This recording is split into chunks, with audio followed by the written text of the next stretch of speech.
Obrigado. Bom dia, pessoal. Então, já foi apresentado. Apresentar aqui também meu colega Alexandre Vieira de Oliveira. Então, nome um pouco mais fácil que o meu. É uma alegria muito grande estar aqui. A gente vê esse evento crescendo a cada ano, a cada edição.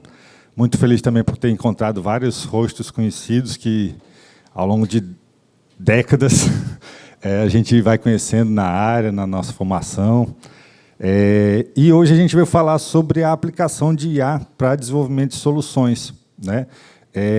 Para começar, para calibrar nossa apresentação aqui, eu queria só saber rapidinho, que levantasse a mão, quem é desenvolvedor?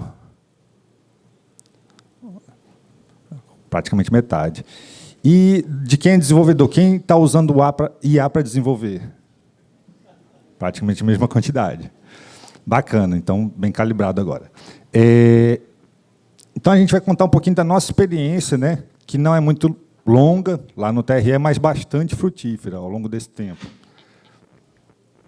Vai para cá. Aqui. Pronto. Está indo para trás? Eu estou apertando ao contrário. Então, a nossa primeira experiência foi lá em 2023. Foi eu e alguns outros poucos colegas que fizemos uma experiência com o GitHub Copilot. Lá no começo, era a ideia de você ter autocompletar, né? Ainda não tinha aquela ideia do chat integrado no Visual Studio Code, né? Então, assim, era bem incipiente, ele via só o que você estava fazendo, o arquivo que estava aberto, você criava um comentário, ele ia lá tentar implementar um método, né? Depois, já agora em 2025, a gente, com o advento agora do Cloud Code, do Gemini CLI, a gente usou o Gemini CLI por um tempo, porque a gente já tem o Google Workspace, então a gente conseguiu uma fatia boa de uso do Gemini CLI. E a grande vantagem dessas duas ferramentas que eu citei, Gemini CLI e o Cloud Code, é porque elas passaram já, eu não sei se foram as primeiras, mas elas entendem o contexto do seu projeto como um todo, né? Então, essa é a grande diferença daquela primeira experiência lá com o GitHub Copilot. A gente sabe que hoje o GitHub Copilot já avançou bastante também, né? Mas como a gente já tinha embutido, digamos assim, no nosso Google Workspace, né? A gente conseguiu com o pessoal do Google, a gente explorou ele. E aí, a gente começou a fazer experiência com outras ferramentas parecidas, né? E aí a gente chegou no Cloud Code, que é esse carinha aqui. Assim, a diferença, para quem usa, ela é brutal. É muito grande a diferença de entendimento, né? O Gemini CLI ele já era um grande avanço em relação ao GitHub Copilot lá do começo. Só que o Gemini CLI, o Cloud Code, ele era bem mais inteligente. Às vezes você manda um prompt para ele e você percebe, isso aqui eu mandei, mas eu não sei se ele vai entender direito. Quando você vê, ele tinha entendido. E fazia as interfaces com cuidado, fazia o código bem mais estruturado, né? Então, a qualidade foi bem maior. Diante disso, como a gente percebeu, bom, se a gente pode andar numa Ferrari, por que a gente vai estar andando numa Brasília, né? Então, a gente foi atrás de formas de viabilizar para a gente o uso do Cloud Code. E aí foi onde a gente descobriu que existe uma resolução do TRF1 já autorizando reembolso de ferramentas de IA, né? E aí a gente conseguiu, junto à administração do TRE, que fosse aprovada uma resolução para a gente. Por que reembolso e por que não uma contratação? Primeiro, porque, à época disso, a gente nem sabia se tinha exatamente revendedores de soluções de IA para desenvolvimento no Brasil, e também porque o desenvolvimento das ferramentas de IA está tão acelerado, porque hoje em dia o Cloud Code ele pode ser a ferramenta de escolha nossa, mas daqui a uma semana, um mês, 2 meses, não vai ser mais, pode ser outra. Então, assim, se a gente pagar mês a mês, a gente pode, daqui a 2 meses, mudar, fazer experimentação com outro, igual a gente já está fazendo, digamos assim, pagando do próprio bolso mesmo, né, mesmo com reembolso. E aí, para demonstrar isso que eu acabei de falar, tanto é que existem várias opções atualmente, né?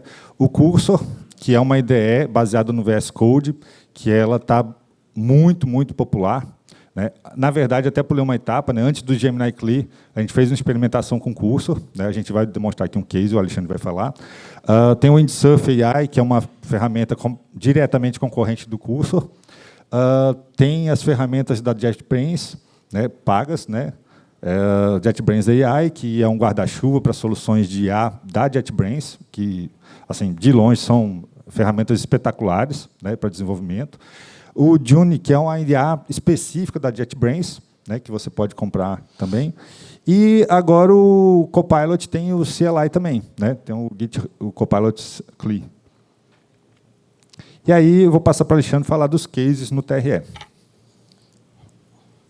Para baixo é para frente, na verdade. Bom dia, pessoal. Eu sou o Alexandre, né, como já foi apresentado. Também trabalho lá no setor de desenvolvimento do TRE do Tocantins. E a minha parte aqui eu vou mostrar para vocês mais relacionado aos cases, né, que a gente está utilizando com IA lá dentro do TRE.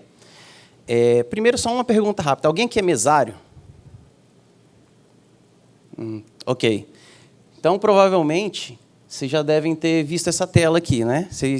Para pegar os certificados de vocês, né? Quando vocês vão lá, participam da democracia, né? E depois vocês vão recolher os certificados de vocês.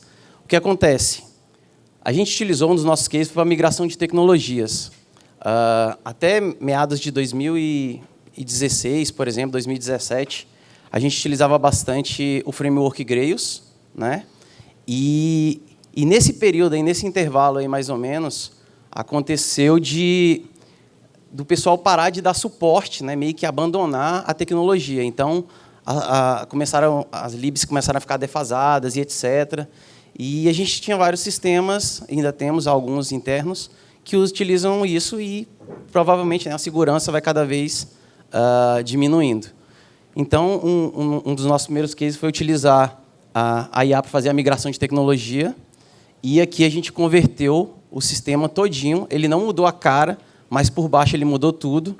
A gente converteu ele de Grails para Java Spring Boot. Queria comentar algo sobre isso, né? Isso. Essa ferramenta foi que eu falei agora, que eu utilizei o Cursor. Eu estava para sair de férias, era uma sexta-feira, instalei o Cursor, ele dá 2 semanas de graça para experimentar com o plano completo, né? E, basicamente, fui dando comandos, dando prompts. Em um dia e meio, a gente tinha uma aplicação migrada. Eu fiquei tão empolgado que o outro dia já era o sábado, eu continuei trabalhando em casa mesmo, até o meio-dia, para terminar de migrar a aplicação, e totalmente funcional, né? Foi uma experiência incrível, assim, que foi uma virada de chave, assim, para essa importância da gente não deixar de utilizar a IA. É uma ferramenta que está aí para a gente utilizar. E o interessante é que, nessa questão de migração de tecnologia, você não depende tanto dos prompts, né? Porque o código está lá, é exato. Aquilo que ele fazia na aplicação antiga, é só ele entender, a IA entender aquele código e converter na nova tecnologia, na nova linguagem de programação, etc. Olha que legal essa parte. A gente converteu toda a aplicação, ajustamos o problema de segurança que tinha, ajustamos questão de interface ou usabilidade, que talvez em alguns dispositivos não estariam tão correto, e isso tudo com a ajuda da IA, né? E, como o Maico falou, uma explosão infinita, né? Que foi muito rápido que a gente fez essa conversão. E com as tecnologias agora todas atualizadas. Isso é uma das coisas mais importantes. Antigamente, a gente sempre tem esse problema de vamos trazer o sistema legado para um novo sistema, como é que a gente vai fazer? Aí a gente acaba falando assim, não, vamos fazer, né? Vamos corrigir lá, fazer uns patchzinhos. Atualizações de versões de plataformas e bibliotecas também. É um caso que a gente está utilizando bastante. Basicamente, a gente tem aquelas versões do Java, Spring Boot, do Angular, JSF, etc., com versões lá bem defasadas. Então, a gente acaba atualizando as aplicações para as versões mais estáveis. E isso favorece a segurança, né, que hoje é um problema geral. Então, isso também sempre foi um grande problema quando a gente foi fazer manualmente, né, essas atualizações de aplicação. E agora, com a ajuda da IA, a gente conseguiu dar essa explosão, né, digamos assim. E em muito pouco tempo, a gente consegue construir produtos muito bons e com qualidade e segurança. E também temos o desenvolvimento de novas soluções, né? Nós, apesar do pouco tempo que a gente está usando a IA, né, e em especial o Cloud, né, que a gente está utilizando, ele deu um boom na nossa produtividade, né? Eu posso dizer que o que a gente fazia em 30 dias tá igual o JK, né? De 5 anos em 50 anos em 5. Exatamente. A gente conseguiu uma produtividade muito grande. Hoje a gente tem as pessoas que estão aqui, inclusive, tem estagiários com a gente, e eles sabem o quanto a produtividade aumentou depois que a gente começou a trabalhar com a IA. E por exemplo, a gente está desenvolvendo nossas soluções com Angular, né, de front-end, e o back-end, o Spring Boot. Então, a gente, com um prompt bem feito, a gente consegue construir soluções incríveis, né? Aqui é um sistema que foi criado do zero, né, até interface, que a gente tem um padrão, ele conseguiu seguir o que a gente pediu. Às vezes, nós temos aquele problema, sou desenvolvedor, aí o cara é o designer, o outro é o X, né? E como é que a gente vai fazer para deixar da melhor forma? A gente, conversando com o próprio Claude, a gente também consegue chegar na melhor forma, na forma que ela é acessível, né, que ela é usável, que, independente do dispositivo, a gente consegue criar um produto legal. E ele te dá sugestões que você nem pensou, que isso também é muito bom. Às vezes você fala, eu quero que crie um cadastro de alguma coisa, não sei o quê. Se você der um contexto bem feito, ele vai entender e talvez ele vai fazer melhor do que você pensou. Entendeu? E também ele é muito bom para documentação técnica. Quem é desenvolvedor gosta muito de desenvolver, mas na hora de criar uma documentação técnica de como, sei lá, implantar aquela solução, ou colocar os requisitos, ou os pré-requisitos que esse sistema faz para rodar, a gente tem muito problema.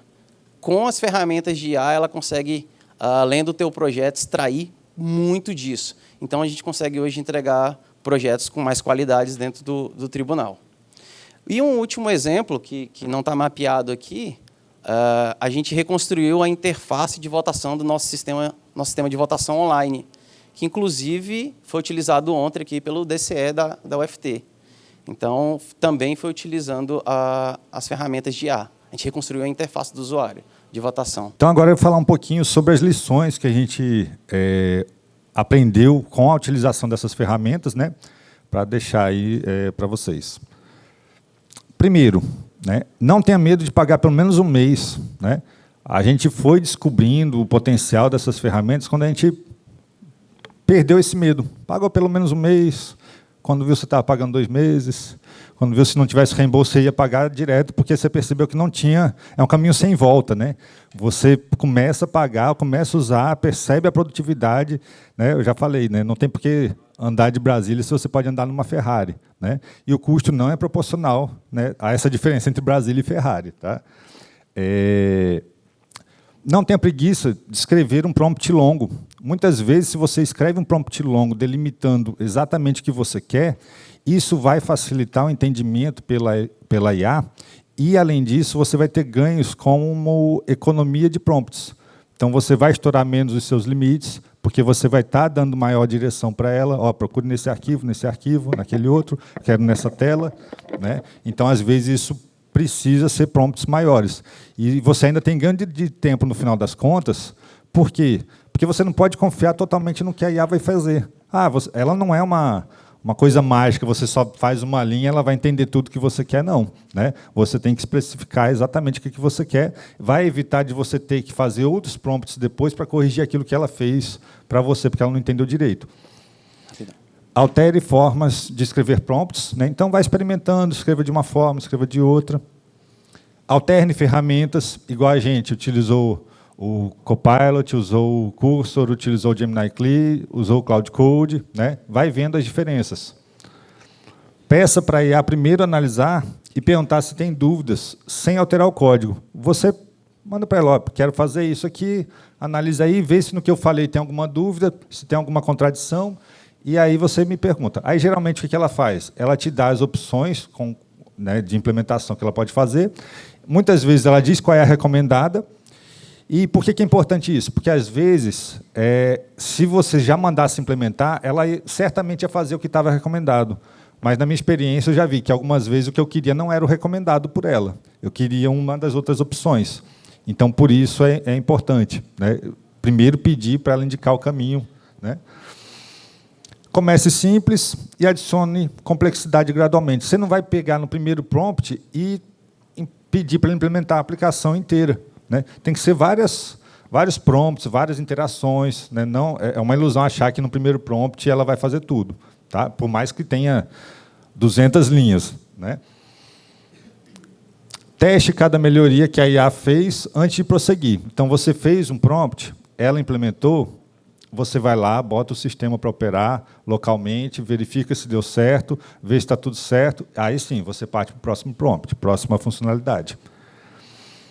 Mantenha regras gerais e permanentes em arquivos como cloud.md e gemini.md, né? São arquivos Markdown que têm instruções gerais que você quer que ele siga, como convenções de codificação, regras de segurança, de performance, de interface, de bibliotecas, orientações sobre quais são as bibliotecas, né? Coisa que você não vai precisar ficar repetindo, mas é importante toda vez o prompt saber, ou a IA saber, né? E ali eu até mostrei, né? Se você tem, muitas vezes, hoje em dia, a gente trabalha com projetos back-end e front-end, você já inclui, acho que aqui é a luzinha, né? Não, não é não. Então, você já inclui no diretório pai desses dois projetos, digamos assim, o arquivo cloud.md, o gemini.md, né? Porque você já explica o que é cada parte daquela, diz que os projetos estão realmente ali. Forneça exemplos de entrada e saída esperada. É importante ele saber o que ele precisa receber, o que ele precisa devolver. E use-a para procurar bugs e brechas de segurança, né? Isso totalmente alinhado com o tema do evento hoje aqui, né? Esses dias. Por quê? Porque a IA pode fazer esse tipo de varredura, identificar brechas de segurança, possíveis bugs, né? E aí a conclusão... Quer falar alguma coisa? Só volta um pouquinho, só nesse anterior aí. Essa questão de procurar bugs e brecha de segurança, um exemplo case que a gente está utilizando lá, né? A gente tem algumas ferramentas que analisam nossas aplicações, por exemplo, o Fortify. E o Fortify sugere algumas correções e ou brechas de segurança, né? E a gente, às vezes, não entende exatamente o que ele quer, mas a gente pergunta para a IA, mas, o Fortify está recomendando isso daqui, o que eu posso fazer para melhorar o meu código nisso daqui? Aí ele fala, olha, analisando o seu código, isso aqui pode ser feito. E isso vai cobrir essa brecha de segurança. Aí, show de bola, a gente implementa, ou aí ajuda a implementar, e as brechas de segurança são cobertas, né? E aí, finalizando, né? E aí, no desenvolvimento, hoje em dia é obrigatório, tá? Igual eu falei, não tem justificativa você não ir atrás de utilizar, né? A produtividade muda aí de 1 para 10, mais ou menos. Tá? Não tem como, não justifica. E a gente que tem um backlog muito grande, né, pelo menos a gente tem, acredito que é o problema de todas as equipes de desenvolvimento, não é questão de que você vai poder reduzir sua equipe, é questão de você poder satisfazer melhor os seus clientes, de você dar conta do seu backlog com uma melhor qualidade, com menos bugs, com maior usabilidade, né? E para quem não usa ainda nenhuma ferramenta de inteligência artificial para desenvolvimento, só falar um pouquinho do custo, que às vezes a gente fala é um custo muito alto e eu não vou aplicar isso. Não. A assinatura, por exemplo, do Cloud é R$110 por mês. E o que você vai ganhar de produtividade nisso daqui não está escrito. Então, eu acho que é altamente compensatório para todo e qualquer um.